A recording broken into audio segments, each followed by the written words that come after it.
Indian national Lokdal party के state दर्जे पर खतरा। पिछले लोकसभा और विधानसभा चुनाव में नहीं मिले 6% वोट। दोबारा हुआ ऐसा तो छिन सकता है चश्मे का निशान। नमस्कार, आप देख रहे हैं इंडिया दैनिक न्यूज। मैं संजय कौशिक। देश को उप प्रधानमंत्री और हरियाणा को सीएम देने वाली इंडियन नेशनल लोकदल पार्टी का स्टेट पार्टी का दर्जा खतरे में है। पार्टी का लंबा इतिहास रहा है। इसने लोकदल, जनता दल, समाजवादी जनता दल और हरियाणा लोकदल राष्ट्रीय से लेकर इनेलो तक का सफर तय किया है।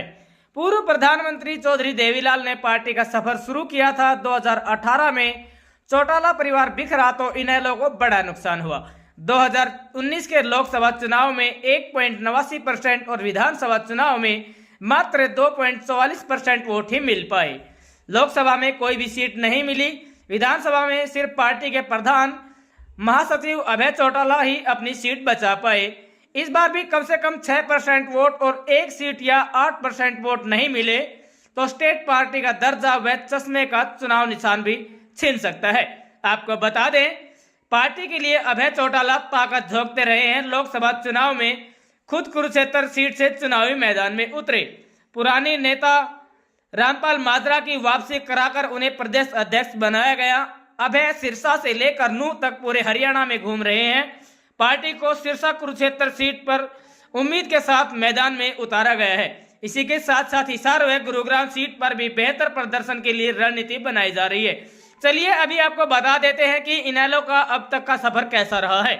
1998 में ताऊ देवीलाल के समय जन्मी इसी पार्टी का इंडियन नेशनल लोकदल नाम पड़ा। 1999 में इसी नाम से चुनाव लड़ा गया। बीजेपी के साथ गठबंधन किया और दोनों ने 5-5 सीटों पर चुनाव लड़ा और जीत भी दर्ज की।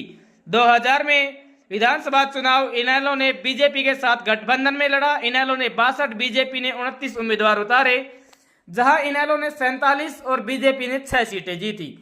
ओम प्रकाश चौटाला 5वीं बार सीएम बने। 2004 के चुनाव में बीजेपी इनेलो का गठबंधन टूट गया। लोकसभा चुनाव में कांग्रेस ने 9 और बीजेपी ने 1 सीट जीती। 2024 के विधानसभा चुनाव में इनेलो को सिर्फ 9 सीटों पर ही जीत मिली। इसी के साथ साथ आपको बता दें, 2009 के लोकसभा चुनाव में भी इनेलो को कोई सीट नहीं मिली, लेकिन विधानसभा चुनाव में 32 सीटों पर जीत दर्ज की। इनमें से 1 सीट पर गठबंधन में अकाली दल का प्रत्याशी था। 2014 के लोकसभा चुनाव में इनेलो ने 2 सीटें जीती और विधानसभा चुनाव में 19 सीटें जीत गई। इसी के साथ साथ 2018 में इनेलो पार्टी बिखर गई। ओम प्रकाश चौटाला के बड़े बेटे अजय चौटाला और उनके बेटों ने अलग होकर जननायक जनता पार्टी बना ली। 2019 के लोकसभा चुनाव में इनेलो को कोई भी सीट नहीं मिली और विधानसभा चुनाव में मात्र 1 ही सीट मिली। आपको बता दें, लोकसभा में 6% वोट में 1 सीट, विधानसभा में 6% वोट और 2 सीटें जरूरी। इसी के साथ साथ पंजाब एवं हरियाणा हाईकोर्ट के एडवोकेट हेमंत कुमार का कहना है कि किसी भी पार्टी को लगातार 2 चुनाव में निर्धारित वोट नहीं मिलते हैं तो पार्टी का स्टेट पार्टी का दर्जा छिन जाता है। लोकसभा चुनाव में 6% वोट और 1 सीट या 8% वोट की जरूरत है और विधानसभा में 6% वोट और 2 सीटें होनी चाहिए। नियम के अनुसार अगर लगातार 2 चुनाव, 2 लोकसभा और 2 विधानसभा चुनाव में ऐसा नहीं होता है तो पार्टी का चुनाव चिन्ह भी छिन सकता है। आप देखते रहें आपका अपना न्यूज चैनल इंडिया दैनिक न्यूज। चैनल को सब्सक्राइब करें, बेल आइकन अवश्य दबाएं और खबर को ज्यादा से ज्यादा शेयर करें।